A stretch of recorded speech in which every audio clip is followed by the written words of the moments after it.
जवाब दो आतंकवादियों को। धन्यवाद मित्रों।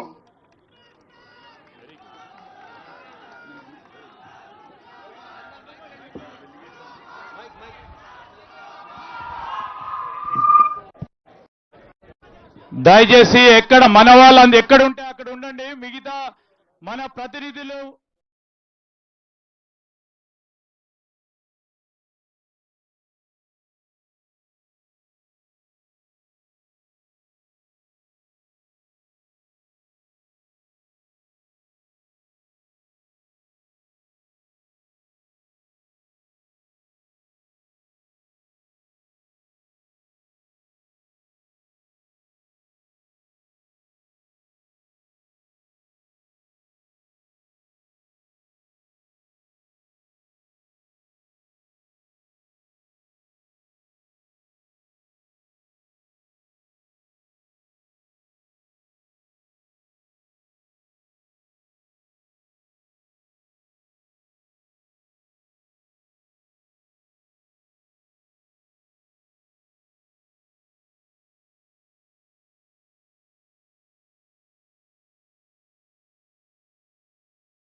దయచేసి మిగతా వారందరూ జరగండి. పోలీస్ సోకర్లు కూడా గన్మెన్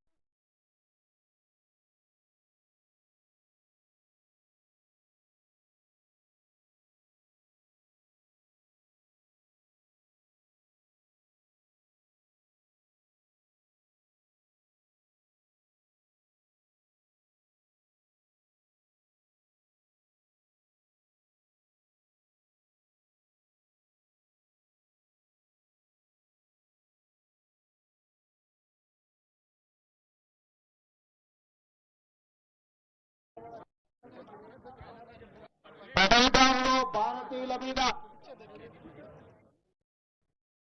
అంతర్జాతీయ తీవ్రవాదులు, పాకిస్తాన్ ప్రేరేపిత తీవ్రవాదులు దాడులు చేసి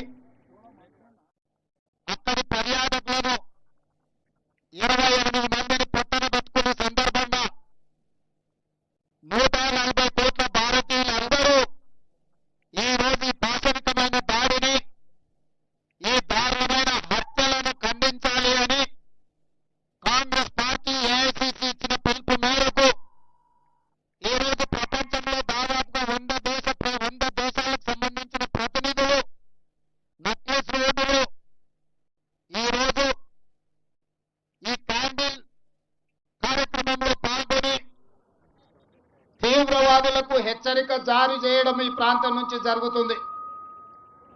ఈనాడు ఈ దేశం ప్రశాంతంగా అభివృద్ధి పదం వైపు నడుస్తున్న సందర్భంలో ఈ దేశంలోకి చొచ్చుకొచ్చి పాకిస్తాన్ తీవ్రవాదులు పర్యాటకుల మీద దాడి చేసి చంపడం దారుణమైన సంఘటన.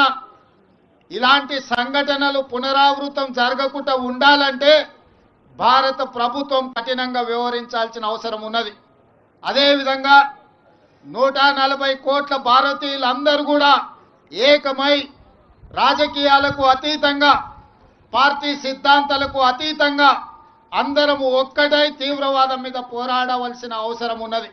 అందుకే ఈనాడు తెలంగాణ రాష్ట్ర ప్రభుత్వం అధికారికంగా ఈ కార్యక్రమాన్ని ఏర్పాటు చేసి అందరినీ ఆహ్వానించి భారత ప్రభుత్వానికి అండగా నిలబడి భారత ప్రభుత్వం చేపట్టే ప్రతి చర్యకు మద్దతుగా నిలబడాలి అని చెప్పి ఈ రోజు వేలాది మంది నక్లెస్ రోడ్లోకి వచ్చి భారత ప్రభుత్వానికి మద్దతుగా నిలబడ్డందుకు నేను అందరిని అభినందిస్తున్నా.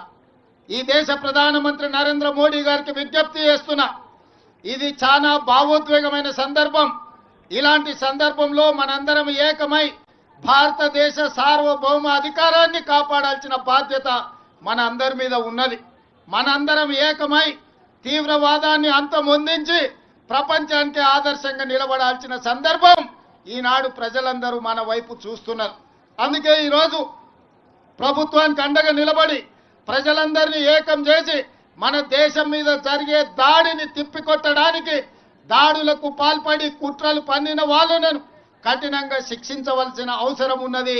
మీరందరూ ఇక్కడికి వచ్చి సంఘీభావం తెలిపి చనిపోయిన కుటుంబాలకు ప్రగాఢ సానుభూతి తెలపడమే కాదు, ఆ కుటుంబాలకు అందరికీ మనము అండగా నిలబడాలి, ఆ కుటుంబాలను ఆదుకోవాలి. తెలంగాణ రాష్ట్ర ప్రభుత్వం తరఫున చనిపోయిన కుటుంబాలకు ప్రగాఢ సానుభూతి తెలియజేస్తూ ఆ కుటుంబాలకు అండగా నిలబడతాము. మన అందరం కూడా ఆ కుటుంబాలకు ఒక మనోధైర్యాన్ని ఇవ్వాలి. చనిపోయిన వాళ్లకు, ఇందులో అమరులైన వాళ్ళ ఆత్మశాంతి